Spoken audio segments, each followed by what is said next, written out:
আসসালামু আলাইকুম বন্ধুরা, আশা করি আপনারা সকলে অনেক ভালো আছেন। ইমাম হোসেন রাদিয়াল্লাহু তাআলা আনহুর কাটা মস্তক মোবারক কোথায় দাফন করা হয়েছিল? কোন বাদশাহ সোনার থালার উপর ইমাম হোসেনের কাটা মাথা রেখে জিয়ারত করেছিলেন? কারবালার যুদ্ধে যখন ইমাম হোসেনকে শহীদ করা হয় তখন তার মাথা শরীর থেকে আলাদা করে দেওয়া হয় এবং সেই কাটা মস্তক মোবারককে বর্ষার আগায় গেঁথে সারা শহরে ঘোরানো হয়েছিল। তারপর থেকে হোসেন রাদিয়াল্লাহু তাআলা আনহুর মস্তক মুবারক কোথায় ছিল এবং শেষ পর্যন্ত কি হয়েছিল তা নিয়ে আজকে আপনাদের বিস্তারিত জানাবো। হযরত ইমাম হোসেন রাদিয়াল্লাহু তাআলা আনহুর মাথা কোথায় দাফন করা হয়েছে তা নিয়ে গবেষকদের মধ্যে পার্থক্য রয়েছে। এই বিষয়ে আলেমগণ দ্বিমত পোষণ করেন। আল্লামা কুরতুবী এবং হযরত শাহ আব্দুল আজিজ মুহাদ্দিস দেহলভী রাদিয়াল্লাহু তাআলা আনহু বলেন, ইয়াজিদ কারবালার বন্দীগণ ও ইমাম হোসেনের মাথা মোবারক মদিনায় পাঠিয়ে দেয় এবং মদিনা মুনওয়াররা জান্নাতুল বাকি কবরস্থানে হযরত ফাতেমা আল জাহরা রাদিয়াল্লাহু তাআলা আনহার পাশে ইমাম হোসেনের মাথা দাফন করা হয়। কেউ কেউ বলে থাকেন যে কারবালার ঘটনার 40 দিন পর ইয়াজিদ কারবালায় আসেন এবং ইমাম হোসেনের মাথা মোবারক মদিনা থেকে এনে কারবালার প্রান্তরে ইমাম হোসেনের দেহ মোবারক যেখানে দাফন করা ছিল সেখানে তার শরীরের সাথে মাথাকে জোড়া লাগানো হয়, তারপর সেখানেই দাফন করা হয়।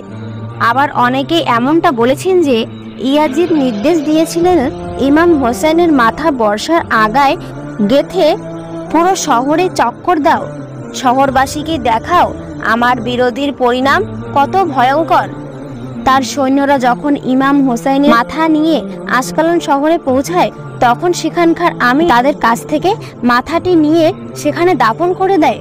যখন আসকালান শহরে ফেরাঙ্গিদের আক্রমণ হয় তখন সালিম নামক এক ব্যক্তি ফেরাঙ্গিদের কাছ থেকে 30,000 দিরহামের বিনিময়ে ইমাম হোসেনের মাথা মোবারক রক্ষা করেন এবং সেখান থেকে মিশরে নিয়ে আসেন।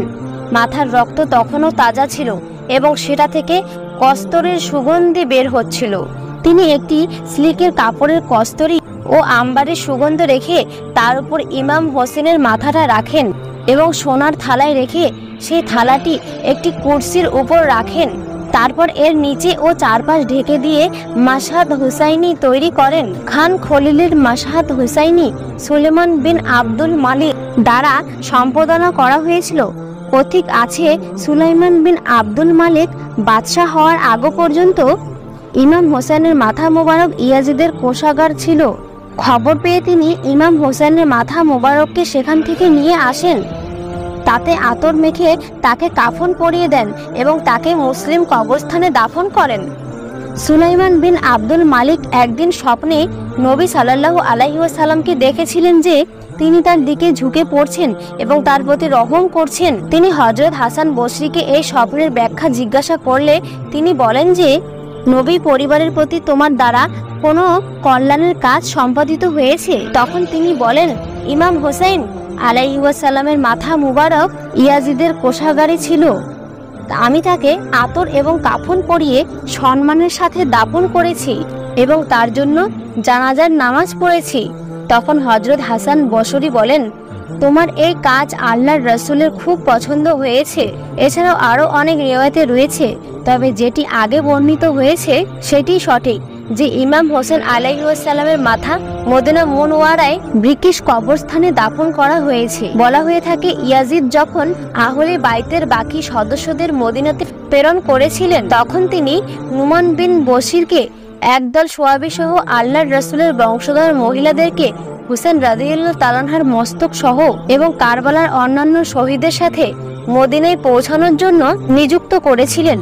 আহলে বাইতের মহিলারা এই কাফেলার সাথে অনেক কষ্ট এবং পরিশ্রম করে মদিনায় পৌঁছান, যেমনটা মুহাদ্দিস ইবনুল জাওজি বর্ণনা করেন। কোন কোন বর্ণনা মতে ইমাম হোসেনের মস্তককে মিশরে নিয়ে যাওয়া যায়? বিখ্যাত ইতিহাস গবেষক আল্লামা ইবনে কাসির আল বিদায়া ওয়ান নিহায়াতে লিখেন, ফাতেমার খিলাফতের খলিফা যখন মিশরের শাসক হিসেবে ক্ষমতা লাভ করে তখন তিনি ইমাম হোসেনের মস্তককে কায়রোতে নিয়ে আসেন এবং সেখানে দাফন করে তাজুল হোসেনের নামে একটি মাজার তৈরি করেন।